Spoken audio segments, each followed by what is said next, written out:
I think that the 10% for that reallocation for the police budget is a large. It's not a large.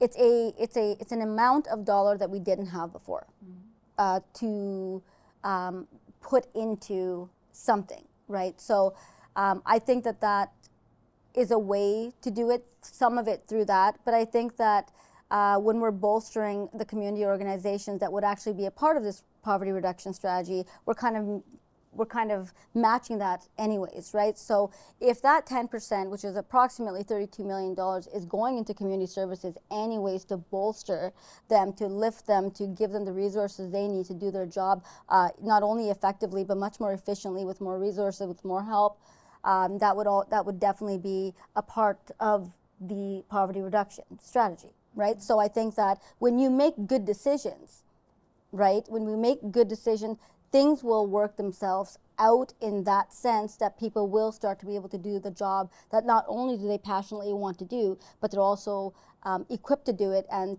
safely do it and respectfully do it, not just drain them expecting to do all the work, because that's essentially what we're seeing now. We're seeing community organizations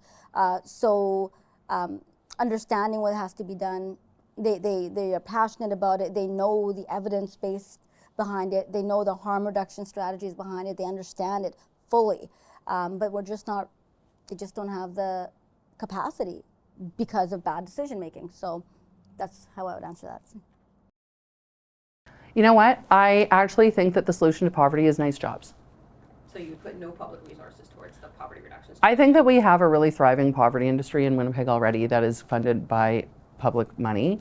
There are an immense number of organizations who are dedicated to helping Winnipeg's most marginalized people. I believe that the people that work in those organizations have the best of intentions and want to do a really, really good job. But I agree with you that they're not properly resourced, and I'll give you an example. We have dozens of agencies dedicated to serving our most marginalized homeless population. There may even be more staff in those agencies than there are homeless people today.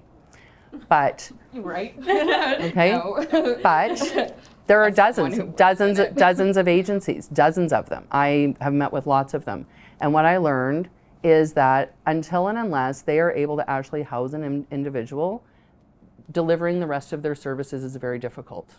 And so that's why I have put forward a strategy to create more affordable housing and to partner the providers of affordable housing with the social service agencies so that they can actually get people housed first.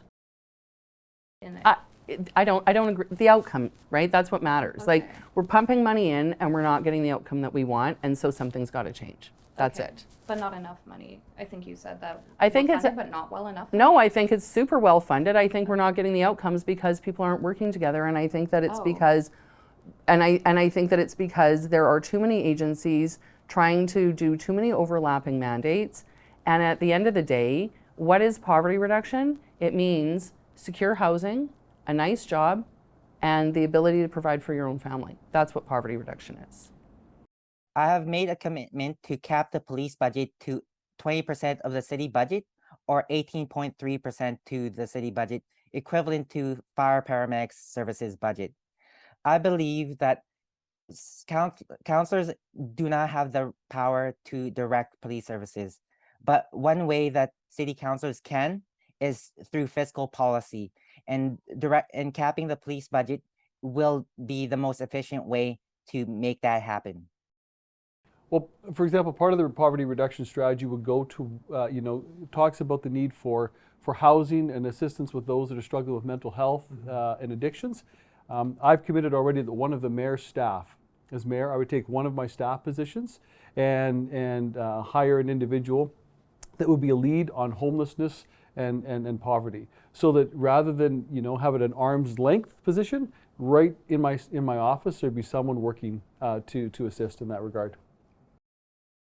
Is an idea that many of us do have the solutions about what we can be doing, and I'm willing to listen and then trying to implement those ideas and those solutions that people have. And I'm very committed to actually doing that. I know Sean Loney, as an example, has put forward ideas about social enterprise and doing things with energy. I'm willing to look at those things. I think that's important. I think those are great ideas, and I'd love to implement those to make sure we can create employment in the inner city and right across the city for everyone, because poverty is not only inside the inner city, it's everywhere in the city, and people sometimes forget about that.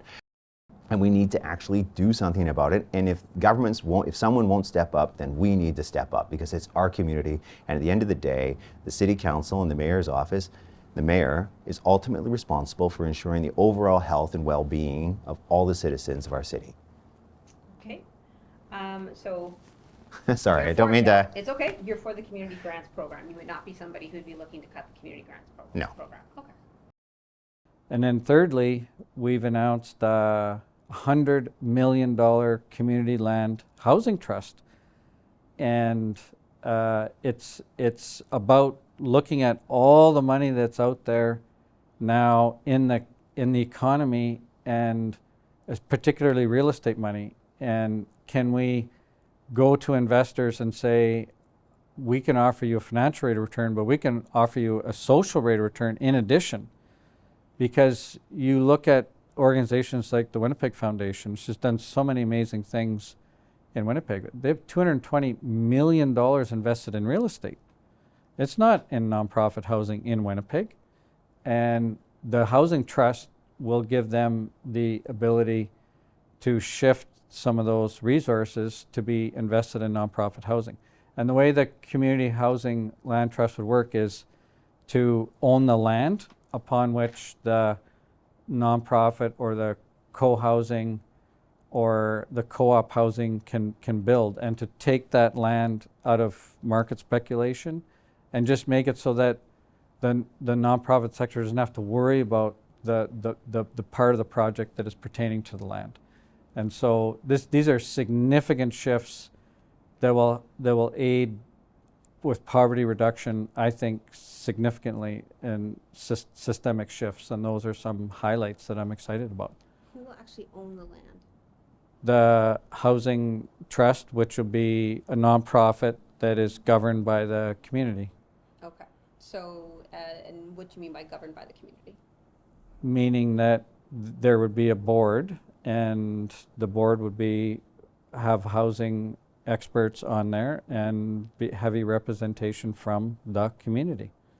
In the way that other housing trusts are emerging. Mm-hmm. And the one that I'm most interested in, that I've had a lot of discussions with, is the Parkdale Community Land Trust in Toronto. And it's a neighborhood organization, and they went from 1 million in assets to 140 million in assets in a very short period of time, using strategies like what I'm talking about. I know, in terms of budgeting, funding is just coming and coming and coming. As I've already mentioned earlier, I read through the province plan as well as the federal. So, and I know that the province of Manitoba is planning to reduce the child poverty rate by 25% by 2025. I read through that in the plan as well. And even the federal is planning to reduce by 50%. And that will be by 2030. I read through that one too. So since the province and the federal, we are in the same direction, we are going to tap funding from them as well. We're going to what for them? Funding, funding. Yes. Okay. Yeah. So you're going to go, okay. Yeah, we are going That's to tap what from them, because I have seen that, they are also planning to do something in that direction. They want to reduce poverty, and the city is planning to also reduce poverty. So which means that with the little we have to work together with the province and the federal and figure out how we can support all those initiatives. I started going through the last 10 years of budgets. I went through all of them, and then I went through 10 years before that, just to see where patterns in history and, was there things that jumped out at me. And one of the things I did notice is that while I think we have better transparency in our budget process and how it's laid out right now on the website and presented to, to us as the public, I think we have a long way to go. There is, it's presented in such a way that it's really hard for just the average person who doesn't work in City Hall to really get a good grasp of every line item and where you can make change. So there's no question for me, the first thing as mayor I would do is just open up those books and spend a significant amount of time just figuring out where the money is spent, how it's spent, what can we do differently, how can we be maybe a bit more efficient, and those kinds of things. Well, I mean, this is really interesting because, you know, I always say that there's lots of things that you can do to grow the tax base and not the tax burden. And we never realize that. So I'll just go back to, you know, let's say we had 44,000 of those 88,000 people living back in the city. The tax base growth would be there. So one of the things that I always believe is sort of an ROI peel back. So as you do in Spence neighborhood, the tax base grew really, really, really strong. We should commit to a certain percentage of that going into a poverty reduction strategy.